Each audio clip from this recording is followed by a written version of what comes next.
목적을 이끄는 삶 19일차 공동체 가꾸기. 여러분이 서로 평화롭게 지내고 품위와 예의를 갖춰 서로를 대하려고 노력한다면 여러분은 하나님과 바른 관계를 맺고 사는 건강하고 튼튼한 공동체를 세우고 그 열매 또한 맛보게 될 것입니다. 야보고서 3장 18절 말씀. 저희가 사도의 가르침을 받아 서로 교제하며 떡을 떼며 기도하기를 전혀 힘쓰니라. 사도행전 2장 42절 말씀. 공동체는 헌신을 필요로 한다. 성령님만이 믿는 사람들 사이의 진정한 교제를 가능하게 하시지만 성령님은 우리의 선택과 헌신을 사용해서 역사하신다. 바울은 평안의 매는 줄로 성령의 하나 되게 하신 것을 힘써 지키라. 에베소서 4장 3절 말씀 고 말하며 우리의 이중적인 책임을 지적하고 있다. 서로 사랑하는 기독교 공동체를 만들기 위해서는 하나님의 능력과 우리의 노력이 모두 필요하다. 불행히도 많은 사람들은 건강하지 못한 관계의 가정에서 자라나 진정한 교제를 위해 필요한 기술이 부족하다. 그들은 함께 지내고 하나님의 가족 안에서 관계를 맺는 법을 배워야 한다. 다행히 신약 성경은 삶을 나누는 방법에 대해서 많은 설명을 하고 있다. 바울은 이것을 내게 쓰는 것은 너의 하나님의 집에서 어떻게 행하여야 할 것을 알게 하려 함이니 이 집은 살아계신 하나님의 교회요 진리의 기둥과 터이니라. 디모데전서 3장 14절에서 15절 말씀. 만일 가식적인 교제에 지쳤다면 그리고 소그룹, 주일학교, 교회에서 진정한 교제와 사랑이 넘치는 공동체를 갖고 가고 싶다면 우리는 몇 가지 어려운 결정을 내리고 위험을 감수해야 한다. 공동체를 가꾸려면 정직해야 한다. 우리는 문제를 덮거나 무시하고 싶을 때에도 사랑으로 진실을 말할 수 있을 만큼 사랑해야 한다. 주위 사람들이 죄를 범하고 스스로에게 또는 다른 사람들에게 해를 끼칠 때 침묵하는 것은 쉬운 일이지만 사랑하는 행동은 아니다. 대부분의 사람들은 고통스럽더라도 자신들에게 애정을 가지고 진실을 이야기해 줄 사람이 없어서 계속해서 자신을 파멸의 구덩이로 몰아넣고 있다. 우리는 어떤 이야기를 해줄 필요가 있다는 사실을 알면서도 두려워서 말을 하지 못한다. 많은 교제가 바로 이런 두려움으로 와해되었다. 구성원들의 삶이 무너지고 있는 동안 그 누구도 목소리를 높일 용기가 없었다. 성경은 우리에게 사랑으로 진리를 말하며 에베소서 4장 15절 말씀라고 말하고 있는데 이는 정직함이 없이는 공동체를 유지할 수 없기 때문이다. 솔로몬은 솔직한 대답이 우정의 징표다. 잠언 24장 26절 말씀라고 말하면서 솔직한 대답이 때로는 상대방을 사랑하여 죄를 짓거나 유혹에 빠지는 것을 막는 것이라고 교훈하고 있다.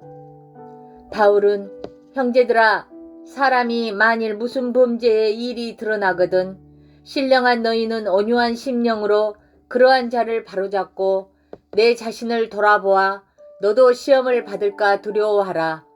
너희가 짐을 서로 지라. 그리하여 그리스도 법을 성취하라. 갈라디아서 6장 1절에서 2절 말씀이라고 말했다. 교회 안의 많은 모임과 소그룹은 갈등을 두려워하여 계속 표면적인 수준에 머무른다. 긴장이나 불편하게 하는 문제가 제기될 때마다 거짓된 평화를 지키기 위해 그냥 덮어두곤 한다. 긁어 부스럼 만들지 말라고 주장하는 사람이 개입해서 상황을 진정시키지만 결국 문제는 해결되지 않고 남아 모두가 내면의 갈등을 품고 지내게 된다.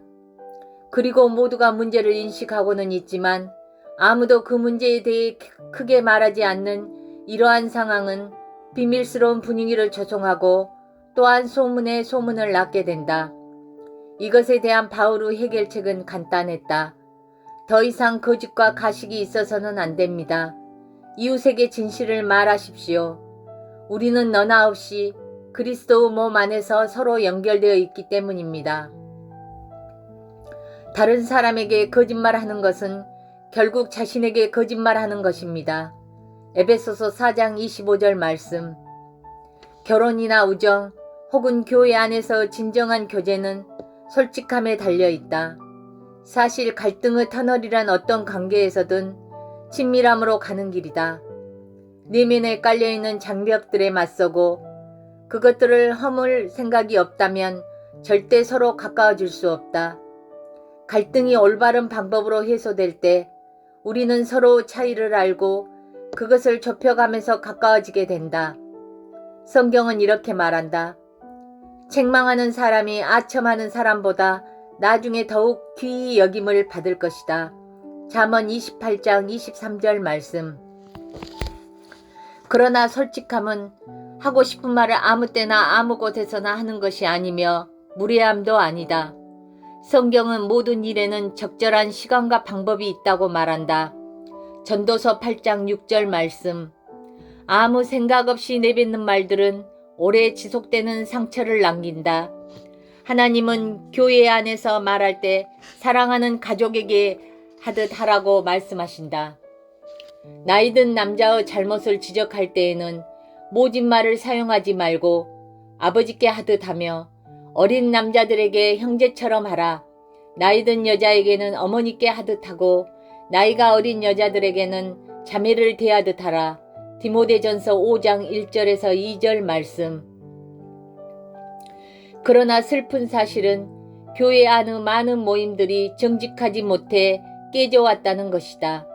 고린도 교회가 모임 안에 부도덕함이 퍼질 때까지 침묵했던 것에 대해 바울은 비난했다. 그 누구도 그것에 맞설 생각을 하지 않았기 때문에 바울은 말했다. 내가 이미 편지에 음행하는 사람과 사귀지 말라고 썼습니다. 내 말은 음행하거나 탐욕스럽거나 속이거나 우상 숭배하는 이 세상 사람들과 전혀 어울리지 말라는 의미가 아닙니다. 그러려면 이 세상 밖으로 나가야 합니다. 내가 지금 어울리지 말라고 쓴 것은 어떤 사람이 그리스도인이라고 말은 하면서 음행하거나 탐욕이 있거나 우상을 숭배하거나 남을 모함하거나 술에 젖어 살거나 약탈하거나 그러면 그런 사람들과 어울리지 말라는 말입니다. 그런 사람들과는 음식도 같이 먹지 말라는 것입니다. 교회 밖에 있는 사람들을 심판하는 것이 네가 상관해야 할 일입니까? 여러분들이 심판해야 할 사람들은 교회 안에서 죄를 짓는 사람들이 아닙니까? 고린도전서 5장 3절에서 12절 말씀. 공동체를 가꾸려면 겸손해야 한다. 자신만 중요하게 여기고 독선적이며 고집스럽고 교만스러운 것은 그 어떤 것보다 빠르게 교제를 파괴한다. 이것이 하나님이 교만을 그토록 싫어하시는 이유다. 교만은 사람들 사이에 벽을 쌓지만 겸손은 다리를 놓고 관계를 부드럽게 하며 더 온화하게 해주는 기름 역할을 한다. 그래서 성경은 이렇게 말한다. 다 서로 겸손하게 허리를 동이라. 베드로전서 5장 5절 말씀. 교제의 올바른 모습은 겸손한 태도다. 그리고 이 구절의 뒷부분은 이렇게 말한다. 하나님이 교만한 자를 대적하시되 겸손한 자들에게는 은혜를 주시니라. 베드로전서 5장 5절 말씀. 이것이 우리가 겸손해야 하는 또 다른 이유다. 교만은 우리가 성장하고 변화하고 치유받기 위해 반드시 필요한 하나님의 은혜를 가린다. 우리는 겸손히 하나님의 은혜가 필요함을 인정할 때 은혜를 받을 수 있다. 성경은 내가 교만해질 때마다 나는 하나님의 반대편에 서게 되는 것이라고 말한다. 이것은 아주 어리석고 위험한 삶의 방식이다. 우리는 여러 가지 현실적인 방법으로 겸손을 연습할 수 있는데 우리의 약점을 인정하고 다른 사람의 약점에 인내하며 다른 사람의 지적을 받아들이고 다른 사람을 세워줌으로써 가능하다. 바울은 이렇게 충고한다. 서로 마음을 같이 하며 높은 데 마음을 두지 말고 도리어 낮은 데 처하여 스스로 지혜에 있는 채 말라. 로마서 12장 16절 말씀. 그리고 빌립보 교인들에게는 이렇게 썼다. 아무 일에든지 다툼이나 허영으로 하지 말고 오직 겸손한 마음으로 각각 자기보다 남을 낮게 여기고 각각 자기 일을 돌볼 분더러 또한 각각 다른 사람들의 일을 돌아보아 나의 기쁨을 충만케 하라.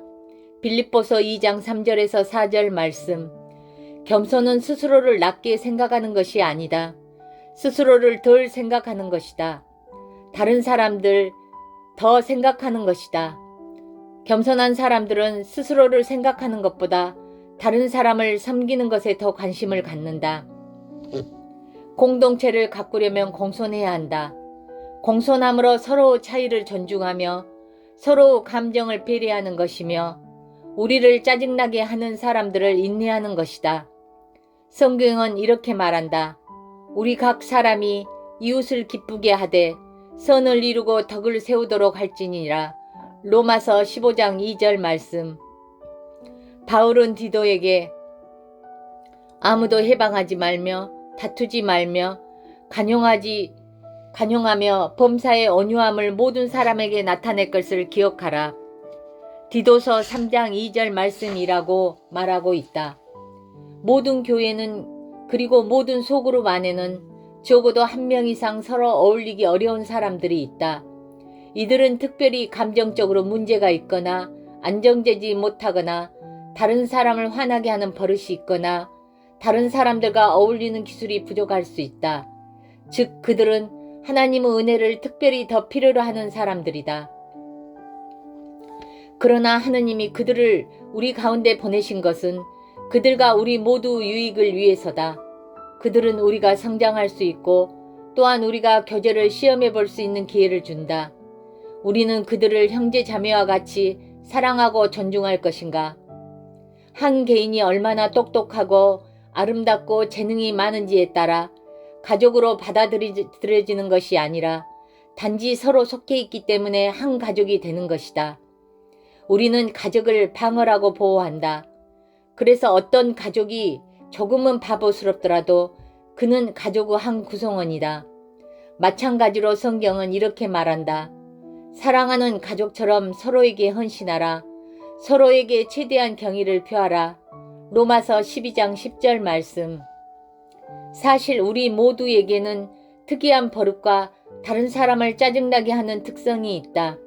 그러나 공동체란 서로 얼마나 잘 어울리냐와는 상관이 없다. 우리의 교제의 바탕은 하나님과의 관계다. 우리는 가족이기 때문이다. 서로에게 공손할 수 있는 방법은 사람들이 어떤 삶을 살아왔는지 이해하는 것이다. 그들의 과거를 알아보라. 그들이 어떤 삶을 살아왔는지를 안다면 우리는 그들을 더 많이 이해할 수 있을 것이다. 그들이 앞으로 얼마를 더 가야 하는지를 생각하는 대신에 그들이 아픈 상처에도 불구하고 얼만큼 멀리 왔는지를 생각하라. 공손함의 또 다른 부분은 다른 사람들이 어떤 것에 대해 의심한다고 그들을 얕보지 않는 것이다. 우리가 같은 것을 두려워하지 않는다고 해서 다른 사람들이 느끼는 감정이 근거가 없는 것은 아니다. 진정한 공동체, 서로 의심과 두려움을 나누고 그로 인해 상대방이 판단받지 않을 수 있다는 사실을 알 때 세워진다. 공동체를 가꾸려면 비밀을 지켜야 한다. 따뜻하게 받아들여지고 비밀을 지켜줄 것이라는 신뢰가 있을 때에만 사람들은 가장 깊은 곳의 상처, 필요, 그리고 실수들에 대해 이야기하고 마음을 연다. 그러나 비밀을 지키는 것이 다른 형제들에게 죄를 지을 때 그것에 대해 침묵하는 것을 의미하지는 않는다. 비밀을 지킨다는 것은 그룹 안에서 나눈 이야기들은 구성원들만이 알고 있고 그 문제를 해결하기 위해 함께 노력하며 그것에 대해 다른 사람들과 험담하지 않는 것이다. 하나님은 소문을 싫어하신다. 특히 다른 사람들의 기도 제목이라는 이름 아래 전해지는 것을 매우 싫어하신다. 하나님은 이렇게 말씀하신다. 소문은 악한 사람들에 의해 퍼진다. 그들은 문제를 더 어렵게 만들고 친구 사이를 갈라놓는다. 잠언 16장 28절 말씀. 소문은 항상 상처를 낳고 분열을 초래한다. 그리고 하나님은 교회 안에서 분열을 일으키는 사람들에 대해서 어떻게 해야 하는지 분명하게 말씀하신다. 디도서 3장 10절 말씀. 그들은 자신들의 행동에 대해 비난하면서 화를 내고 그룹이나 교회를 떠날지도 모른다. 그러나 교회 안에서 교제는 그 어떤 개인보다 중요하다.